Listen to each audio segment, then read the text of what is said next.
నుంచి చెప్తా ఉన్నా ఎందుకు ఈ సభకు రావాలి, ఎందుకు ఈ సభ అవసరం ఉన్నది అని. సభ ప్రారంభం మాత్రమే అని చెప్పి చాలా మంది వేదిక మీద కూడా మాట్లాడారు. మీరు అందరూ కూడా అది ప్రారంభంగానే తీసుకోవాలి, ఇది ఆరంభం మాత్రమే. నిజంగా ఈ దేశంలో పుట్టిన నా కొడుకులకే ఈ దేశం మీద ప్రేమ లేని వాళ్ళు ఎంతో మంది ఉన్నారు. ఈ దేశంలో పుట్టి ఈ దేశంలో పెరిగి ఈ దేశాన్ని నాశనం చేయాలి అనుకునేటోళ్ళు ఎంతో మంది ఉన్నారు. ఈ దేశంలో ఉన్న అంటే నా భారతదేశం నా మాతృభూమి, భారతీయులందరూ నా సహోదరులు మనం చిన్నప్పటి నుంచి ప్రతిజ్ఞ తీసి చదువుతా ఉంటాం కదా. ఆ ప్రతిజ్ఞలో మనం సహోదరులు అంటున్నాం.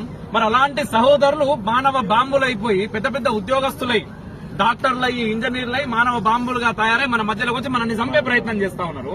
అంటే ఈ దేశంలో ఉన్న నా కొడుకులే అట్లా తయారైతే బయట దేశం నుంచి ఈ దేశంలోకి వచ్చిన వాడికి ఈ దేశం మీద ప్రేమ ఎందుకుంటది, మన మీద ప్రేమ ఎందుకుంటది?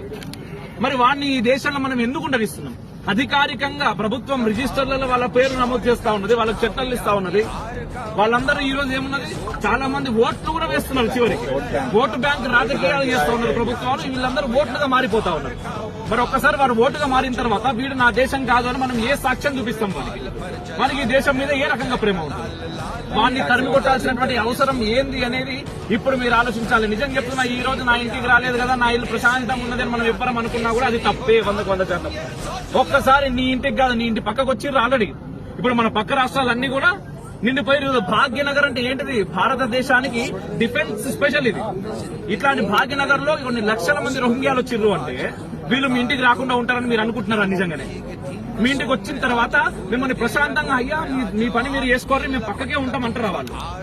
అసలు ఈ దేశాన్ని ఎందుకు కబ్జా చేయాలనుకుంటున్నారు, ఎందుకు నాశనం చేయాలనుకుంటారు? వాళ్ళు చెప్తా ఉన్నారు, మన ఓపెన్ గా చెప్తున్నారు, అరే మాకెందుకురా నాయన ఆస్తులు, మాకు పిల్లలని కంటాం, మేము సంతానాన్ని కంటాం, నలుగురిని కాదు 10 మందిని కంటాం. ఒకరిని పంచర్ షాపులో పెడతాం, ఒకరిని జ్యూస్ షాపులో పెడతాం, ఒకరిని పండ్ల షాపులో పెడతాం, ఒకరిని పూల షాపులో పెడతాం, ఒకరిని మీ చుట్టూ ఉన్నటువంటి దేవాలయం పక్కకు పెడతామంటా ఉన్నాం. మరి మనం ఏం చేస్తున్నాం? 35-40 ఏళ్ళ దాకా పెళ్లిళ్ళు చేసుకుంటున్నాం, పిల్లల్ని కంటలేం. ఒక్కరిని కూడా చాలా కష్టం. ఈ మధ్య కాలంలో కొత్త ట్రెండ్ వచ్చిందని మన ఇతర మరి ఒక్కళ్ళు కూడా వద్దు అంటున్నారు. మరి మనం ఎటు పోతున్నాం?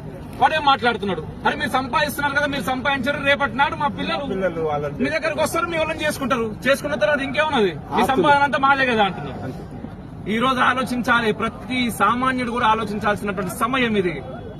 ఆలోచించి ఎవడైతే మనోడు, ఎవడైతే మనోడు కాదు, ఈ దేశం గురించి ఎవడు ఆలోచిస్తాడు, ఎవడు ఆలోచించాడు అనే విషయాన్ని గమనించాలి.